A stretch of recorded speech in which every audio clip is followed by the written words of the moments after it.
मैं सेम सवाल आपसे करूंगी, क्या आप इस बात से इत्तेफाक रखते हैं कि जो कहा जा रहा है इवेंट मैनेजमेंट है 2018 का कंपैरिजन किया जा रहा है?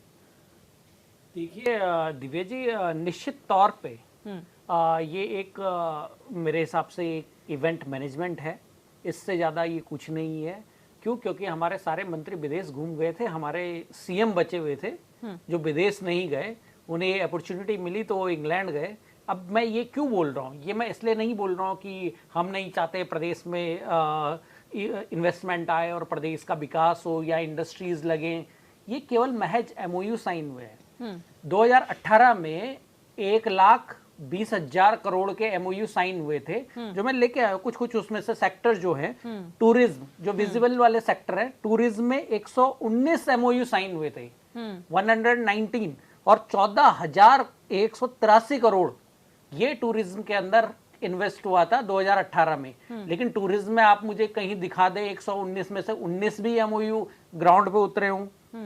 एनर्जी के सेक्टर में 19 एमओयू साइन हुए थे। एनर्जी के सेक्टर में 19 एमओयू और 31,543 करोड़ का इन्वेस्टमेंट प्रदेश में आने की बात थी। 19 में से एक नहीं आया। ठीक है। फूड प्रोसेसिंग में 91, हेल्थ में 71 एमओयू साइन हुए थे 18,000 करोड़ के, वो पता नहीं कहाँ है। इंफ्रास्ट्रक्चर में 18 हुए थे 26,000 करोड़ का। आईटी में 19 हुए थे 5,000 करोड़ के। मैन्युफैक्चरिंग में हुए थे 11,000 करोड़ का। 233 एमओयू साइन हुए थे और वो थे 11,000 करोड़ के। आयुष में 22 एमओयू साइन हुए थे, जो हुए थे 3,270 का। ये जब इतना बड़ा फिगर, इनमें से मैं कुछ लाया हूं, और भी बहुत सारे हैं सेक्टर, लेकिन ये कुछ की सेक्टर्स हैं जिनको हम विजिबिलिटी के साथ देख सकते थे, जो हमें विजिबल हो सकते थे कि इतने एमओयू हुए हैं तो इतने इंडस्ट्रीज लगी हैं, इतने एनर्जी के सेक्टर में, इतने मैन्युफैक्चरिंग के सेक्टर में, इतना इंफ्रास्ट्रक्चर में। कोई धरातल पे एक भी एमओयू नहीं उतरा। इसके बनस्पत हमने खोया क्या? वो और खतरनाक चीज है। 2018 के इन्वेस्टमेंट समिट अगर आपको याद हो तो हमने अपना भू कानून खोया था। हमने अपने पहाड़ों के जो भू कानून, पहाड़ों को संरक्षित करने के लिए जो चीज थी उसको खोया था। और उसके एवज में हमें क्या मिला? मात्र और मात्र कोरी घोषणाएं, कोरे एमओयू जो कभी धरातल पे नहीं उतरे। ये तो 1,20,000 करोड़ की बात हुई, जहां हमने अपना भू कानून खो दिया, हमने अपनी लैंड खो दी। आज तक हम उसके पीछे लगे हुए हैं। अभी कह रहे थे युवा यशस्वी मुख्यमंत्री, वही युवा यशस्वी मुख्यमंत्री अब कुंभकर्णी निंद्रा में चला गया है, जो चुनाव से पहले बोलते थे कि हम भू कानून लाएंगे। हमने समिति बना दी, चुनाव जीतने के बाद शिफ्ट करने के लिए यूसीसी, फिर अंकिता वाला मैटर, फिर नकल विरोधी अध्यादेश, लेकिन भू कानून पे बात नहीं करी। ये इन्वेस्टर समिट के नाम पे हमारे पहाड़ों का जो बेचने का काम कर रही है ये सरकार, और उसके बनस्पत हमें एक इंडस्ट्री बता दें जो लगी हो 1,20,000 करोड़ में। तो ये सरकार का केवल महज इन्वेस्टमेंट है, इवेंट मैनेजमेंट है, जिसके अंदर ये कुछ उद्योगपतियों को और कुछ लोगों को, जिनकी नजरें हमारे पहाड़ की जमीन पर धसी हुई हैं, उन लोगों को फायदा पहुंचाने के लिए, अपने करोड़पति दोस्तों को फायदा पहुंचाने के लिए इस तरीके के इवेंट करते हैं। और अगर इनके इवेंट में सच्चाई होती तो जो 1,20,000 करोड़ का एमओयू साइन हुआ था, जो इन्वेस्टमेंट आया था प्रदेश के अंदर, अगर वो 20,000 करोड़ का भी लगा होता ना, तो इस प्रदेश के युवाओं को रोजगार मिलता, इस प्रदेश की दिशा और दशा बदलती, ना कि ये प्रदेश इस तरीके से धकेला जाता।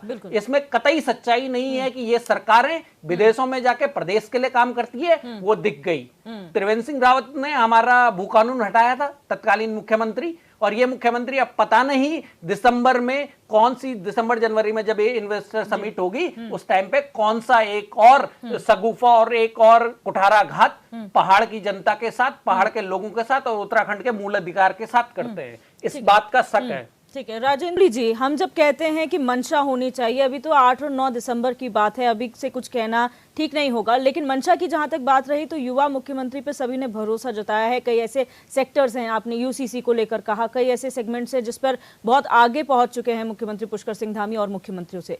तो क्या हमें उन पर ट्रस्ट नहीं करना चाहिए कि जो इन्वेस्टमेंट आएगा वो इन्वेस्ट भी होगा? देखिए, जो हमारे युवा मुख्यमंत्री हैं वो आज और कल में तो बने नहीं है। 1.5-2 साल इन्हें इस सरकार में हो गए और उससे पहले भी ठीक चुनाव से पहले ये मुख्यमंत्री बने थे। उस टाइम पे भी बड़ी बड़ी बातें करी थी। देखिए लक्षण कहाँ से परिलक्षित होते हैं कि जो आपने बोला क्या आपने करा। आपने भू कानून की बात करी थी, वो आया आज तक? आपने नकल विरोधी कानून की बात करी थी, अध्यादेश की नहीं, कानून की बात करी थी, वो आया? नहीं आया। उसके अलावा हर सरकार का काम क्या होता है? मुख्यमंत्री तत्कालीन रक्षा मंत्री राजनाथ सिंह जी ने, मेरे को याद है कि श्रीनगर में भाषण दिया था कि हम 4 मुख्यमंत्री बदलें या 5 मुख्यमंत्री बदलें, सबकी कार्यशैली एक होती है और हम उस कार्य को आगे बढ़ाएंगे। तो जो इन्वेस्टमेंट आया था 1,20,000 करोड़ का, वो क्यों नहीं इस युवा मुख्यमंत्री ने आगे बढ़ाया? और जैसे मेरे बीजेपी के प्रवक्ता कह रहे थे कि कोविड कोविड कोविड, कितना तो छुपोगे कोविड से? कब तक तो उस कोविड को आगे लगाओगे? अब तो कोविड भी कह रहा होगा कि यार ये अच्छा कोविड हमारे ऊपर लग गया बीजेपी। कोविड गए हुए जमाने हो गए। कोविड के बाद बहुत सारी दुनिया चेंज हो गई, वर्ल्ड ऑर्डर चेंज हो गया, यूएनएससी में भी बहुत सारी चेंजेस आ गए। लेकिन हमारी सरकार अभी कोविड की पूंछ पकड़ के आगे बढ़ रही है। वैसे तो कह रहे हैं हमने बहुत विकास करा, हमने बहुत इंडस्ट्रियलाइजेशन करा, तो कोविड वहां भी आया होगा, क्योंकि जहां पे अपनी सरकार की नाकामी छुपानी है वहां पे कोविड का नाम आएगा। मैं बीजेपी का प्रवक्ता से सिंपल 2-3 चीजें पूछना चाहता हूं। उन्होंने कहा कि 25,000 करोड़ का इन्वेस्टमेंट चल रहा है, तो जो इन्वेस्टमेंट टूरिज्म में 119 एमओयू हुए थे, उनमें से कितने एमओयू जो हैं वो मटेरियलाइज हुए? जो मैन्युफैक्चरिंग में 233 एमओयू हुए थे, उनमें से कितने मटेरियलाइज हुए? हेल्थ सेक्टर में जो 71 एमओयू हुए थे, वो कितने मटेरियलाइज हुए? एनर्जी में 19 में से 0, 19 में से एक भी नया एनर्जी का सेक्टर में इन्वेस्टमेंट आपको नहीं दिखी प्रदेश के अंदर। ठीक है, और जितनी इन्होंने दिखाने की कोशिश भी करी, वो भी जो ये सोलर एनर्जी की थी, बुरी तरीके से फेल हुई है। जिस तरीके से, जिस उत्साह से और जिस उससे ये सरकार ने शुरू करा था, उससे तेजी के साथ ये गिरा है। दूसरा, आयुष में इन्होंने 22 एमओयू साइन करे थे। आयुष में कौन से 22 एमओयू में से कितने आ गए? 71 एमओयू हेल्थ केयर सेक्टर में जारी करे थे, वहां के कितने आए? एक नया हॉस्पिटल, 2 नए हॉस्पिटल या कोई बड़ा हॉस्पिटल ग्रुप उत्तराखंड के अंदर पहाड़ों में लगाने आया हो तो मुझे नहीं ध्यान, अगर है तो हमारा भी ज्ञानवर्धन कर देंगे। दूसरी बात, इसके अलावा कहाँ इन्वेस्टमेंट गया है, कहाँ इन्वेस्टर समिट गई है, कहाँ जमीनें गई हैं? वो है इनके पूर्व राज्य मंत्री आर्या के बेटे के पास। जिस रिसोर्ट में आयुष के नाम पे जो रिसोर्ट लिया गया था और आयुर्वेदिक प्रोडक्शन के लिए जो लिया गया था, जहां बहन अंकिता भंडारी के साथ ऐसे कांड हुए, इस तरीके के बीजेपी के नेताओं और बीजेपी के दोस्तों को रिसोर्ट्स गए हैं। आप हरिद्वार वाली जगह पे चल जाएं तो सारे आयुर्वेदिक रिसोर्ट्स हैं, लेकिन कोई भी रिसोर्ट्स के अंदर रिसोर्ट्स वाला काम नहीं है। तो ये इनका केवल अपने दोस्तों को उत्तराखंड की जमीन बेचना। हमारा भू कानून क्यों नहीं दे रहे हो भैया? नहीं आ रहे तुम्हारे इन्वेस्टर, हमारा भू कानून वापस दो हमें। ठीक है, डीएम को तुमने अनलिमिटेड पावर दे दी जमीन अलॉट करने की। अब उस पे ये भी नहीं देख रहे हैं कि कितने इन्वेस्टर वहां पे एक्चुअल में वो जमीन पे आ रहे हैं। हमारे बुग्यालों को, बुग्याल रोज फेसबुक में, सोशल मीडिया में आप देखो, बुग्याल के बुग्यालों पे बोर्ड लग जाता है कि यह संपत्ति फलाने जी के बिलोंग करती है, नॉट फॉर सेल। हमारे बुग्याल कब से उनके हो गए? तो ये बीजेपी के नेताओं को जवाब देने की जरूरत होगी कि कितने एमओयू साइन हुए थे, कितने मटेरियलाइज हुए। ठीक है, शॉर्ट में जब कमेंट लूंगी, पेनू लीजिए, आपसे शुरू करूंगी। देखिए दिव्या जी, फाइनल कमेंट तो यही है कि किसी भी राज्य की सरकार की जिम्मेदारी है और उसका प्रायोरिटी होनी चाहिए कि राज्य में इन्वेस्टमेंट आए और राज्य के नौजवानों को रोजगार मिले और राज्य का जो इकोनॉमी है वो बढ़े।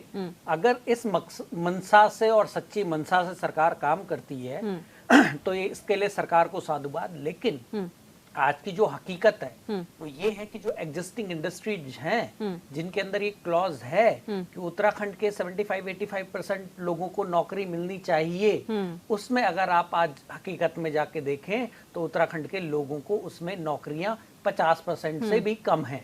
अगर 50% से कम नौकरियां हैं और इस तरीके से अगर सरकार इंडस्ट्री लाके उत्तराखंड के ऊपर थोपना चाहती है तो ये गलत है। दूसरी बात, सरकार को चाहिए कि स्पेशल इकोनॉमिक जोन बनाए, टारगेटेड जोन बनाए और वो पहाड़ों को लेके बनाए।